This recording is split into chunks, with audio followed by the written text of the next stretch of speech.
How are you able to manage the family life? How are you able to manage your real estate business? And how are you able to manage doing all this social media marketing at the same time? How do you fit it in? Yeah, so I would say there's three things. I think the first one is vision, right? What do I want my life to look like at the end of the day? Because you're going to have a perceived vision, but you also know that you can't lie to yourself. So you have to know what exactly did you want it to look like. I did want to have an omnipresence, but I knew that I didn't want to spend my time doing it. Yeah. So, okay, if you don't want to do it, that means that what? You need to have two things. You need to have systems and need to have leverage, right? And that leverage comes in the form of a team, most likely. So for me, it goes back to the vision. Then the second one was, okay, I needed leverage. I needed to be able to articulate the vision so my team could feel like this was something that they wanted to get behind. Because everyone loves... I got to know. So did you build out a social media team day one, or is that something that you built up over time? Yeah, so I think in the beginning, the first thing I did, to be honest, so when I first got started in real estate, I started out with virtual assistants, right? Because I just didn't have a lot of money, and I was a little cheap in the beginning too. So I started going on Upwork.com, 5 years ago, and so that helped me a little bit. And so I learned how to navigate that while looking for virtual assistants for my real estate business to help me with transactions and things like that. And then as I started to really want to put out more content and become a content creator and provide value that way, I knew that I didn't have a lot of time to learn the game of video editing. Now there's a lot more apps and things like that make it a little bit easier, but still, if you're trying to stay cutting edge, like you're going to spread yourself too thin. And so what I did was I went to Upwork, and the first hire that I made when it came to building out my team was a videographer, and not so much somebody local, because my guy, he's still with me today. He's out of Argentina. And so I just basically put out a post there, and I said, here's what I'm looking for. I'm looking for somebody to help me create really dope content that was Gary Vee style at the time on Instagram. And I put it out there. I put a couple links of here's what I'm looking for. And then I just, waited for people. I, of course, invited some people who I thought maybe had a good portfolio or some good stuff. But my guy, he actually wound up reaching out to me, and he was like, hey, man, I can make those. I actually make it kind of similar to another guy.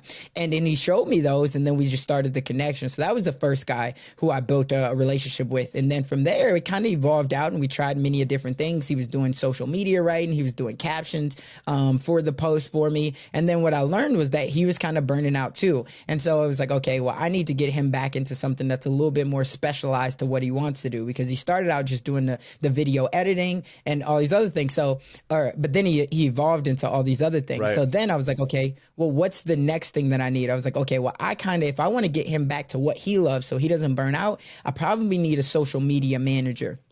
And so from there, I wound up hiring a social media manager. And then on top of that, we started to get into the podcasting world. And then so I always just kind of hired for somebody who I felt could take that off of my plate. And then the whole purpose of what I told them in the beginning of why we was doing it was to impact other people. And so the number one thing we had to do was to stay consistent, right? Because people will continue to show up if you continue to show up for them. So that was the vision from the beginning, was we had to stay consistent. Even like Mark Zuckerberg, I heard this from him, but he has that quote that says, we run fast and we break shit. Yeah. Right. And I was like, I've always told my team, like, everything's not going to be perfect, and that's okay. But as long as we show up and we're consistent, people know that they can depend on us. And that's how you create something that's bigger than you. And so that's always been the thing. I think if people ask me now, like, do I love what my brand is and things like that? I think we've evolved 3 or 4 times. And what that means is I don't want to say pivoted,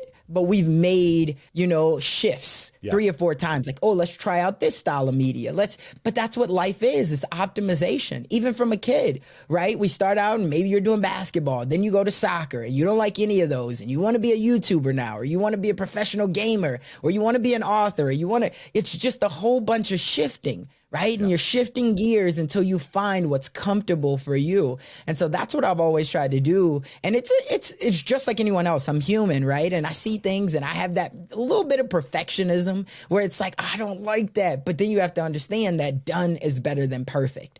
right? It's always going to be better than perfect. And so I have to just tell myself, like, listen, it's only one post. If you don't like it, you can archive it. But what don't you like about it? And how can we shift and make it better this next time around so where you get that engagement? And also understand that, yes, it's about you and what you like. But at the end of the day, your story is not really about you. Your message is not really about you. It's about impacting someone else's life. And that's how you get that snowball effect. So even if you might not like it, you don't know what the public's going to say. So just relax, calm down, see what type of engagement you get, right? It's always about numbers. Like I said, in the beginning, it's contacts, right? So how many people engage? You might find that while you don't necessarily love it, your tribe does. So keep showing up. So that's kind of something that I've always tried to put into my mind. It's really difficult to predict what people are going to respond to. And I totally agree with you on maybe not necessarily pivoting completely, but reframing your brand, trying different things. It's absolutely vital,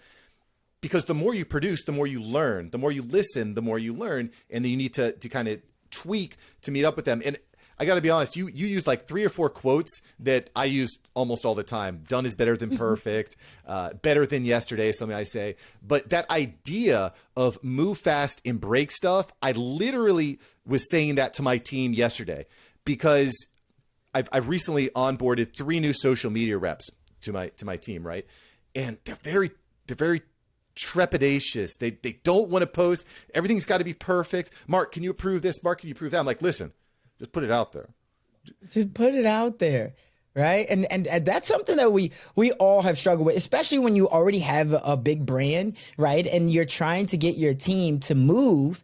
And it's like, yo, just take action, right? That's what something that I definitely admire Gary Vee on. I don't know how he got his team, to be able to be as creative as they were, right? Because I've listened to so many things by Gary, and he was like, I'll be honest, like my team puts all of this together. I don't really know how they do it. And I've showed my team that, but they're always, just like you said, like, can you approve this? What do you think of this?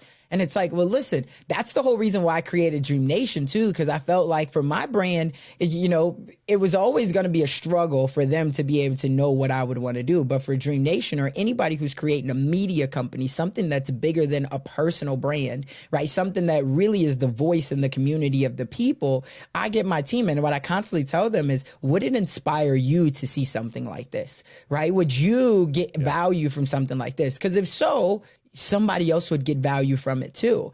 And so that was another huge reason of why I created Dream Nation. But that is a struggle, trying to get people to actually take action and just say, hey, it's okay if we make mistakes. Everyone makes mistakes. But are we going to, continue to improve, and are we going to continue to take action? And if we do, and we're consistent enough, we'll get the results that we want in the end. Yeah, for sure. It's very true as a leader trying to build a team, but also just as individuals trying to grow that presence. I mean, how many times have we typed something out and we're like, all right, I'm about to hit post, but no, I want to just think about it a little bit later, or the picture's not perfect. And it's so easy to let that just kind of slide over everything that you're doing. And before you know it, you haven't actually done anything. It's a big problem. Thank you so much for watching. I'm glad you enjoyed this episode. I've got several other episodes right here for you. Smash one of these videos to make sure that you don't miss out on the tips, tools, and tactics of industry experts. Let's take that side hustle full time. Smash one of these links.